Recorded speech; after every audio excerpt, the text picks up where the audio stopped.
Thomas Fuller नाम के एक गुलाम थे जिन्हें 14 साल की उम्र में अफ्रीका से अमेरिका बंधुआ मजदूर बनाकर लाया गया। इनका दिमाग मैथ्स में काफी तेज था। धीरे धीरे इनके किस्से सारी दुनिया में फैलने लगे। जब इनकी उम्र 70 साल थी तो कुछ अंग्रेज इन्हें टेस्ट करने आए। उन्होंने आते ही इनसे पहला सवाल पूछा कि 1.5 साल के अंदर कितने सेकंड होते हैं। थॉमस ने 1 मिनट के अंदर ही उसका बिल्कुल सही जवाब दे दिया। अंग्रेज काफी शॉक हो गए। तब उन्होंने इनसे दूसरा सवाल पूछा कि मान लो एक इंसान की उम्र 70 साल 17 दिन और 12 महीने है तो इसकी उम्र सेकंड्स में कितनी होगी। उन्होंने 2 मिनट के अंदर उसका आंसर भी सही दे दिया। लेकिन जब अंग्रेजों ने इसको कॉपी पेन से चेक किया तो उन्होंने कहा कि ये आंसर गलत है। उस टाइम पे थॉमस फुलर मालिकों को मासा कहकर बुलाते थे। तब उन्होंने हंसकर जवाब दिया, मासा लीप ईयर यानी कि 4 साल में आने वाला साल, जिसके अंदर 366 दिन होते हैं, क्योंकि उसमें फरवरी के अंदर 29 दिन होते हैं। आप वो साल लगाना भूल गए। अंग्रेजों ने जब उसे दोबारा से कैलकुलेट किया तो वो इनके दिमाग को देखकर शॉक्ड हो गए। अगर थॉमस फुलर को थोड़ा भी पढ़ने का मौका मिलता तो ये दुनिया के सबसे बड़े गणितज्ञों में से एक होते। आज की इस वीडियो में आप इतिहास की कुछ ऐसी ही घटनाओं के बारे में जानोगे जो आपको वाकई हैरान कर देंगी, इसीलिए वीडियो को आखिर तक जरूर देखें। नंबर 1, दोस्तों, जब भी हम साउथ की मूवी देखते हैं तो हमें ये पता चलता है कि ग्रेविटी और साउथ की मूवीज के बीच जो रिश्ता है वो तो साक्षात न्यूटन भी समझ नहीं पाए।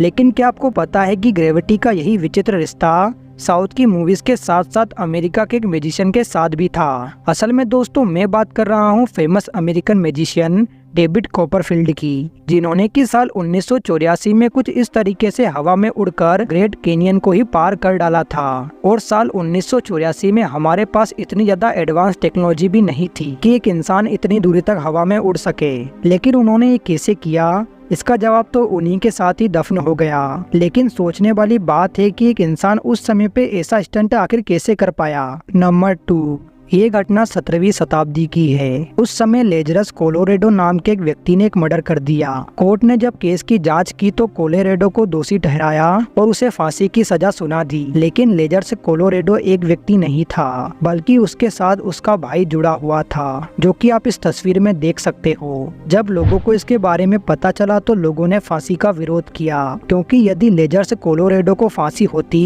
तो उसका भाई भी साथ में मारा जाता, जो कि जनता को मंजूर नहीं था, क्योंकि मर्डर तो कोलोरेडो ने किया था, उसके भाई का कोई दोष नहीं था। जब जनता का विरोध ज्यादा बढ़ने लगा तो इसका केस वापस कोर्ट में गया। ये केस बहुत ही अजीब था, क्योंकि यदि कोलोरेडो को सजा होती तो उसके भाई को भी सजा मिलती और उसका भाई बेगुनाह था। उसके बाद कोर्ट ने कोलोरेडो को छोड़ दिया, क्योंकि कोर्ट उनके भाई को सजा नहीं देना चाहती थी। ये इतिहास का सबसे अजीब केस था। नंबर 4, 1783 में भारत के बंगाल में 2 सर वाले एक बच्चे का जन्म हुआ था। जिस समय उस बच्चे का जन्म हुआ उसके पास एक दादी थी। वो दादी उस बच्चे को देखकर बहुत ज्यादा घबरा गई। घबराहट में उस दादी ने उस बच्चे को जलाकर मारने की कोशिश की, लेकिन वक्त रहते पास में खड़ा एक आदमी उस बच्चे को बचा लेता है। आग में गिरने की वजह से उस बच्चे का एक कान जल जाता है। बचपन में इस बच्चे को देखकर हर कोई हैरान था, लेकिन जब बच्चा बड़ा हुआ तो माँ बाप ने सोचा कि ये बच्चा हमारे लिए कमाई का जरिया बन सकता है। इसके लिए माँ बाप इस बच्चे को लेकर कलकत्ता आ जाते हैं। कलकत्ता में इस बच्चे को देखने के लिए भीड़ लग जाती थी, लेकिन माँ बाप अपने बच्चे को तभी दिखाते जब कोई पैसे देता था। धीरे धीरे ये बच्चा पूरे कलकत्ता में मशहूर हो गया।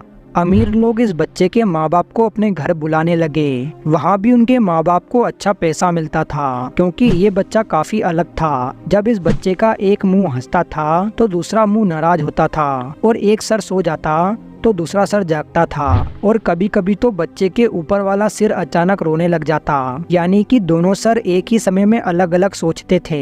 लेकिन एक दिन इस बच्चे की माँ पानी लेने गई और घर पर ये बच्चा अकेला था। जब इसकी माँ पानी लेकर लौटी तो इस बच्चे की माँ देखती है कि उसके बच्चे को किसी सांप ने काट लिया है, जिस वजह से इस बच्चे की मौत हो चुकी है। जब इस बात का पता डॉक्टर्स को चला तो डॉक्टर्स इस बच्चे की बॉडी को खरीदना चाहते थे, लेकिन इस बच्चे के माँ बाप ने ऐसा करने से मना कर दिया, क्योंकि इस बच्चे के माँ बाप काफी धार्मिक थे और अपने बच्चे का मरने के बाद मजाक नहीं बनाना चाहते थे। उस बच्चे को एक गांव के पास नदी बहती थी, उस नदी के किनारे दफना दिया गया। दफनाने के कुछ दिनों बाद ईस्ट इंडिया कंपनी के एक एजेंट ने उस बच्चे को कब्र से चुरा लिया। उन्होंने उस बच्चे के सिर को अलग कर दिया और उस सिर को ईस्ट इंडिया कंपनी के कैप्टन को दे दिया। बाद में वो कैप्टन उस खोपड़ी को इंग्लैंड ले गया और उस खोपड़ी को अपने दोस्त को दे दिया।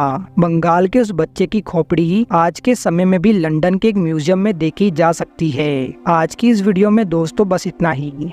अगर आपको ये वीडियो अच्छा लगा तो प्लीज वीडियो को लाइक करें और ऐसे ही वीडियो देखने के लिए हमारे चैनल को सब्सक्राइब करें।